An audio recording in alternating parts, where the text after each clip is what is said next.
Good morning student. आज हम 12th का टॉपिक ऑप्टिक्स स्टार्ट कर रहे हैं। ऑप्टिक्स है। ऑप्टिक्स में टॉपिक एंगल ऑफ डेविएशन हमको पढ़ाना है। एंगल ऑफ डेविएशन है क्या? हम जानते हैं कि लाइट जो है होमोजेनियस मीडियम में नहीं डेविएट करती है, मतलब अगर वो स्ट्रेट पाथ को फॉलो करती है, जिस पाथ को एक बार स्टार्ट किए उसी पाथ पे वो आगे की ओर बढ़ते जाती है। लेकिन जैसे ही उसको एक दूसरा मीडियम मिलता है, जैसे सपोज करिए एयर में से वाटर में गई, या वाटर से एयर में, या एयर से ग्लास में, या ग्लास से वाटर में, किसी दूसरे मीडियम में जाता है तो वो वेंड कर जाता है, अपने रास्ते से डेविएट कर जाता है। तो हमको वही निकालना है कि आखिर में एंगल ऑफ डेविएशन होता क्या है। तो प्लेन मिरर के केस में तो हमको देखते हैं, सपोज कीजिए एक प्लेन मिरर है, एक प्लेन मिरर है रिफ्लेक्शन के केस में। ये नॉर्मल हो गया, ये नॉर्मल। इस पे सपोज किए एक लाइट इंसिडेंट हुआ,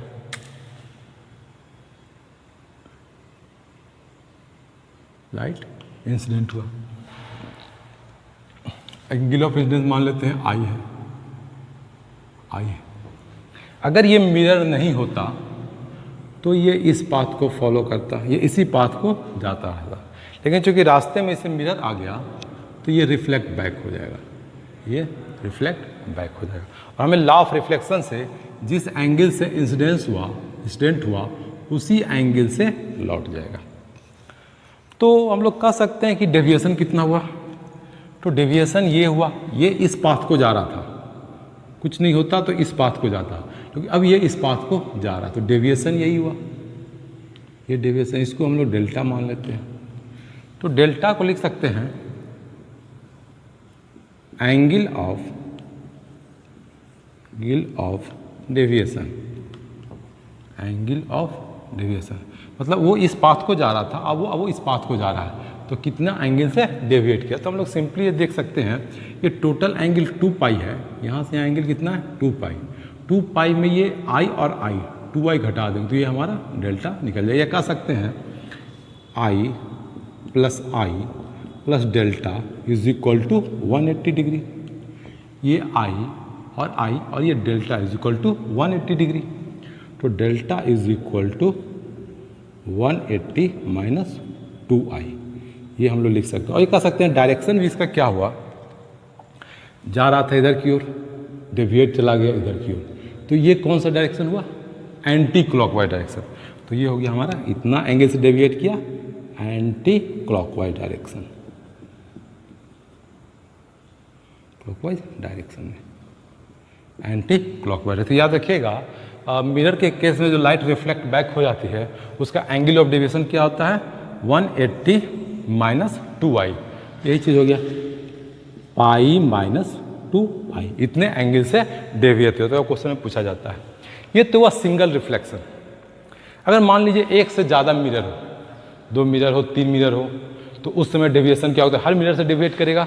तो पहले मिरर से मान लीजिए डेल्टा 1 डेविएट किया, दूसरे मिरर से मान लीजिए डेल्टा 2 डेविएट किया, तीसरे मिरर से मान लीजिए डेल्टा 3 डेविएट किया, इस तरह से चलता जाएगा।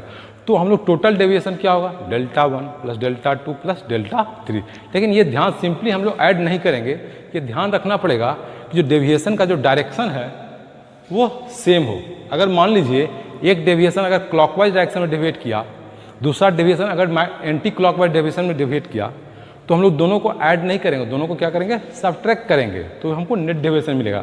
क्योंकि एक जो है क्लॉकवाइज डेविएट कर रहा है, दूसरा अगर एंटी क्लॉकवाइज डेविएट कर रहा है, एंटी क्लॉकवाइज डेविएट कर रहा है, तो दोनों सब्ट्रैक्ट करेंगे। दोनों सेम डायरेक्शन में डेविएट करेगा तो हम लोग माइनस करेंगे, ये ध्यान रखिएगा। जैसे देख लेते हैं, मान लीजिए कोई लड़का है, ये इस पाथ को जा रहा है, इस पाथ को जा रहा है, तो इस पाथ को जाने के बाद मान लीजिए कि ये जा रहा था, अब ये यहाँ से 60 डिग्री डेविएट कर गया, 60 डिग्री डेविएट कर गया, और ये कौन सा डिग्री से, तो इसको मान लेते हैं डेल्टा 1। तो delta 1 is equal to 60 degree, और ये किस एंगल में चला गया, जा रहा था इधर की ओर, इधर चला गया, तो ये हो गया हमारा anti clockwise direction, anti clockwise direction. ठीक है। अब मान लीजिए यहाँ जाने के बाद जा तो रहा था इधर की ओर, लेकिन फिर ये अभी इधर चला गया, और ये मानते हैं 45 डिग्री से डेविएट कर गया। तो ये डेविएशन फिर हो गया डेल्टा 2, तो delta 2 is equal to 45 degree. क्या हो जाएगा फिर से एंटी क्लॉकवाइज डायरेक्शन, तो ये हो जाएगा एंटी क्लॉकवाइज डायरेक्शन।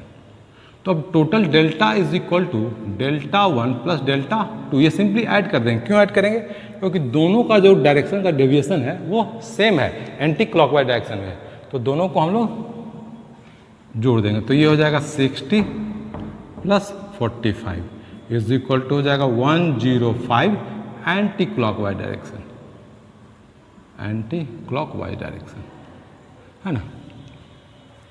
इसी केस में मान लीजिए कि लड़का जा रहा था 60 डिग्री से डेविएट कर गया, 60 डिग्री से डेविएट कर गया। अब वो इधर की ओर जा रहा था, लेकिन अब वो इधर की ओर डेविएट कर गया, और ये मान लेते हैं 30 डिग्री से डेविएट कर गया।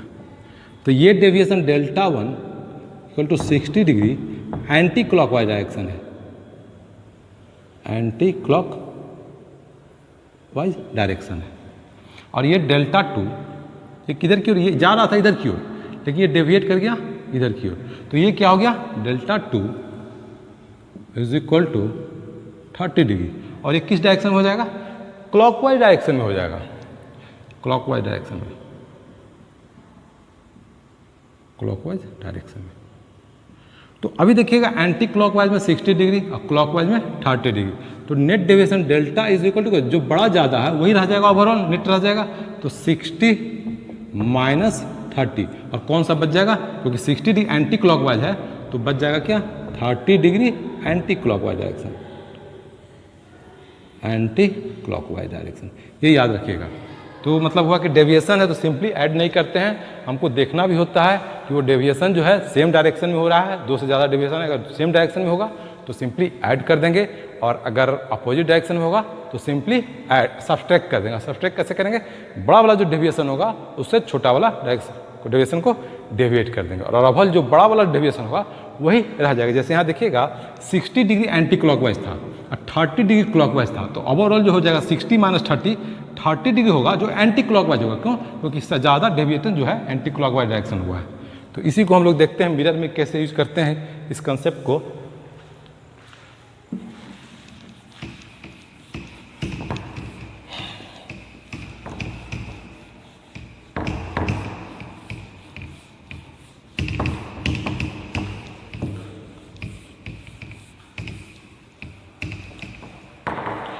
जैसे मान लीजिए दो मिरर है, एक हॉरिजॉन्टल मिरर है और एक कुछ एंगल पे मिरर है।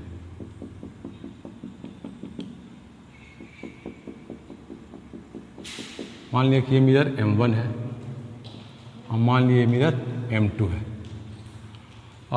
पहले मिरर पे कोई रे आया, मान लिया इंसिडेंट हुआ, ये इंसिडेंट रे।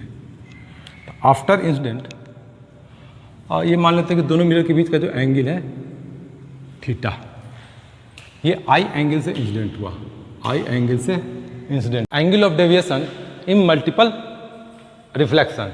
तो यहाँ पर देख रहे हैं दो मिरर है, एक मिरर M1 है और एक मिरर M2 है, दोनों के बीच का जो एंगल है थीटा है।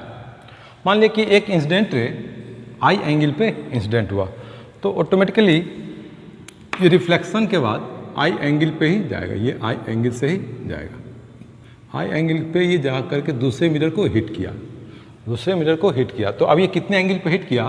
तो पहले हमको क्या करना पड़ेगा? इसमें नॉर्मल खींचना पड़ेगा, हमको नॉर्मल करना पड़ेगा, नॉर्मल खींचना पड़ेगा, यही हमारा एंगल। और तो मान लेते हैं कि ये एंगल अल्फा है, ये एंगल क्या है? अल्फा। तो ये आई है, ये इस पर नॉर्मल है, तो ये क्या हो जाएगा 90 minus I, 90 minus I, 90 minus I. तो 90 माइनस आई है, तो ये अगर बीटा है, ये अगर बीटा एंगल है, तो हम लोग लिख सकते हैं theta plus beta plus 90 degree minus i is equal to 180 degree. ये किसी ट्रायंगल का तीनों एंगल का सम, थीटा बीटा और 90 डिग्री माइनस आई, तीनों ट्रायंगल का सम क्या हो जाएगा? 180 डिग्री। तो ये हमारा हो जाएगा beta is equal to, beta is equal to हमारा हो जाएगा ये 90 है, 90 ये बच जाएगा 90, माइनस है उधर जा करके प्लस आई, और ये थीटा क्या हो जाएगा माइनस थीटा। तो ये हमारा हो गया बीटा इज इक्वल टू इतना। और ये हम जानते हैं alpha plus beta is equal to फिर 90 डिग्री, क्यों? क्योंकि ये नॉर्मल है तो टोटल एंगल कितना हो जाएगा 90 degree. Alpha plus beta is equal to 90 degree. तो alpha is equal to 90 degree minus beta is equal to 90 degree minus beta minus 90 degree plus I minus theta. ये कट गया minus minus minus और ये minus minus plus, तो ये हो जाएगा theta minus आई। ये इस एंगल से इंसिडेंट हो रहा है, मतलब यहाँ पे अल्फा जो है वो किसके बराबर है थीटा माइनस आई एंगल से इंसिडेंट हुआ। और इंसिडेंट होने के बाद ऑटोमेटिकली ये रिफ्लेक्ट बैक हो जाएगा, ये भी एंगल कितना हो जाएगा थीटा माइनस आई। तो दो जगह रिफ्लेक्शन हो रहा है तो दोनों जगह कुछ ना कुछ डेविएशन होगा, तो हमको नेट डेविएशन निकालना है। देखते हैं, इनिशियल पाथ तो यही था, रे का इनिशियल पाथ यही था, ये इस पाथ को आता, लेकिन चूंकि रास्ते में इसे मिरर मिल गया तो ये डेविएट हो गया, ये डेल्टा डेल्टा। तो ये कितना डेविएट कर गया, तो हम लोग लिख सकते हैं delta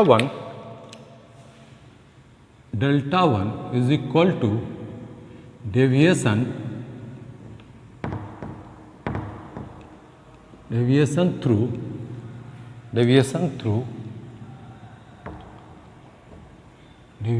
through mirror M1, deviation through mirror M1 से डेविएशन हुआ। तो ये ऐसे भी हम लोग कह सकते हैं, बताए थे लास्ट क्लास में कि एंगल I से इंसिडेंट हो रहा है तो डेविएशन जो होता है delta one is equal to pi minus 2i। ये हमारा फॉर्मूला में आया था कि सिंगल डेविएशन मिरर है तो कितने एंगल से डेविएशन होगा कि अगर I एंगल से इंसिडेंट हो रहा है तो पाई माइनस 2i से डेविएशन होगा। अब ये देखते हैं क्लॉकवाइज या एंटी क्लॉक, तो ये इधर की ओर जा रहा है तो ये एंगल हमारा क्लॉकवाइज हो गया, तो ये हमारा हो गया क्लॉकवाइज हो गया। अब देखिएगा यहाँ पे क्या है, यहाँ पे रे इधर की ओर जा रहा है और ये फाइनल रे इधर की ओर जा रहा है, तो डेविएट कितना हो गया ये हमारा कितना हो गया डेल्टा 2। तो delta 2 is equal to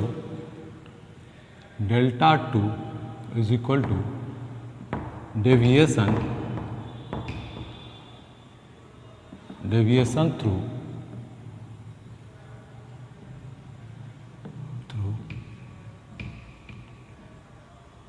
mirror M2 और ये हो जाएगा हमारा डेल्टा 2। इसमें भी मान लेते हैं कि एंगल ऑफ इंसिडेंस कितना है थीटा माइनस है, अल्फा है, यहाँ अल्फा किसके बराबर है थीटा माइनस आई। तो वही फॉर्मूला हम लोग यूज कर देंगे, डेल्टा पाई माइनस 2 और आई की जगह एंगल ऑफ इंसिडेंस की जगह क्या हो जाएगा थीटा माइनस आई। और ये देख लेते हैं किस डायरेक्शन में जा रहा था, इधर की ओर चला गया इधर की ओर, तो ये भी क्लॉकवाइज डायरेक्शन में, क्लॉकवाइज डायरेक्शन में। Delta is equal to total deviation,